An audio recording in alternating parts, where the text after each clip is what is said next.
हे महाराज याद रखना, जिस दरवाजे से राम बन के लिए नहीं जाएंगे उस दरवाजे से मेरी अर्थी निकलेगी। महाराज दशरथ समझाने लगे राजा, हमारे लिए तो राम भरत दोनों ही आंख के तारे हैं और आप क्या कह रही हो? इधर जब राम को पता लगा तो दौड़ करके पिताजी के पास में आए कि देखा मूर्छित है पूज्य पिता और माँ की भ्रगुटी है चढ़ी हुई, मानो शिकार जिस जगह पड़ा उस जगह शिकारे ने खड़ी हुई। महाराज जब ये देखा है राजा दशरथ मूर्छित पड़े हुए हैं, मैया केकी खड़ी है। राम कहने लगे माँ क्या बात है पिता मूर्छित क्यों? बोले तुम्हारे पिता से मैंने 2 वरदान मांग लिए। राम कहने लगे भैया 2 वरदान क्या है मुझे भी बताओ। बोले मैंने अपने पुत्र भरत के लिए राज्य गद्दी मांगी और तुम्हारे लिए 14 वर्ष का वनवास, इसलिए तुम्हारे पिताजी मूर्छित पड़े हैं। और जब ये बात कही है तो राम कहने लगे माँ मैं बन जाने के लिए तैयार हूं। कहा है कि कहने की बेटा राम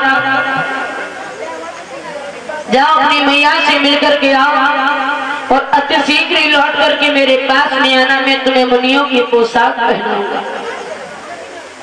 राम पहुंचे हैं, मैया से आज्ञा ली है कि मां मुझे मंझली मैया ने वनवास दिया। मैया भी मूर्छित हो गई, राम बन जाने के लिए तैयार हो गए। इधर जब सीता को खबर लगी है कि हमारे महाराज बन के लिए जा रहे हैं तो मैया कौशल्या के चरण पकड़ लिए, हाथ जोड़ करके कहने लगी मां तुम्हें नहीं पता जैसे एक कोयल के बिना बाग जो होता है वो अधूरा रहता है, सूना रहता है। एक तलवार म्यान के बिना अच्छी नहीं लगती, ठीक उसी प्रकार से पत्नी पति के बिना अच्छी नहीं लगती। माँ मैं बन के लिए जाऊंगा। मैया ने आज्ञा दे दी, दौड़ करके कहा है कि जाओ राम जी से आज्ञा ले लो। तो सीता माँ कौशल्या के यहाँ से चली और प्रभु श्री राम के चरण पकड़ करके कहने लगी ना मैंने सुना है तुम बन के लिए जा रहे हो। राम जी कहने लगे सीते तुमने सही सुना है, मुझे मंझली मैया ने वनवास दिया और मैं माँ की आज्ञा को पा करके बन के लिए जा रहा हूँ। तो सीता हाथ जोड़ करके कहने लगी ना मेरी एक बात सुन लो। क्या? सीता जो थी राम जी के पास में पहुंची, हाथ जोड़ करके कहने लगी महाराज मैं तुम्हारे साथ में बन जाऊंगी। राम जी समझाने लगे सीते भला तुम्हारा वन में क्या काम है, घर पर रह करके मैया की सेवा करो। सीता कहने लगी ना ये महल जो है ना इन महलों में मैं नहीं रह सकती, मैं तो आपके साथ में बन जाऊंगी। राम ने समझाने लगे कि हे सीता अगर नहीं मान रही हो तो मैया से आज्ञा लेकर के आओ। उसी समय सीता कहने लगी माँ ने तो आज्ञा दे दी। तब तक महाराज लखन को यह खबर मिल गई तो प्रभु श्री राम बन के लिए जा रहे हैं। दौड़ करके प्रभु के पास में आए, कहने लगे भैया हमने सुना है कि तुम बन जा रहे हो और मैं भी तुम्हारे साथ में चलूंगा। राम जी समझाने लगे, लक्ष्मण मंजली मैया ने मुझे वनवास दिया है, तुम वहां जाकर के क्या करोगे? तो लक्ष्मण कहने लगे कि भरा नहीं निज भावों से और बहती जिसमें रसधार नहीं, हृदय नहीं वो पत्थर है जिसमें भाई का प्यार। जैसे शरीर से आत्मा निकल जाए तो ये शरीर किसी काम का नहीं रहता भैया, ठीक उसी प्रकार से अगर आप बन के लिए जा रहे हो तो ये लक्ष्मण किसी काम का नहीं है। मैं तो तुम्हारे साथ में बन चलूंगा। और जब ये बात कही है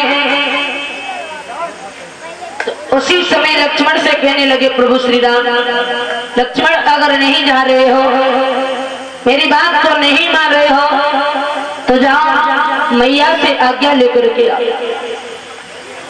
लक्ष्मण मैया के पास में पहुंचे, मैया ने आज्ञा दी है। उर्मिला के पास में पहुंचे तो उर्मिला ने भी हंसी खुशी के साथ में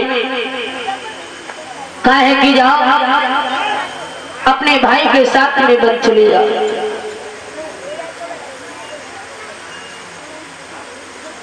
इधर राजा दशरथ की जब मूर्छा जागी है तो विचार करने लगे, बोले थे बात एक ही की, दो और सिधारे जाते हैं, क्यों नहीं जा रहे प्राण मेरे जब प्राण प्यारे जाते। अभी बात तो एक की थी, अब दो साथ में और जा रहे, हाय मेरे प्राण अभी क्यों नहीं निकल जाते। इधर महाराज राम लक्ष्मण मैया सीता तीनों जब बन जाने के लिए तैयार हुए हैं तो माँ से कहने लगे, माँ तीनों प्राणी बनने के लिए जा रहे हैं। तो राजा दशरथ ने मंत्री सुमंत्र से कहा है कि जाओ पुत्र को रथ पर बैठा करके ले जाना और वन में घुमा करके वापस महलों में लेकर के आना। और जब ये बात कही है, आज जब तीनों प्राणी बन के लिए चल दिए, धीरे धीरे जब समय व्यतीत हुआ है तो महाराज जब गंगा के किनारे पहुंचे हैं तो प्रभु श्री राम ने मंत्री सुमंत्र को वापस महलों में भेजा।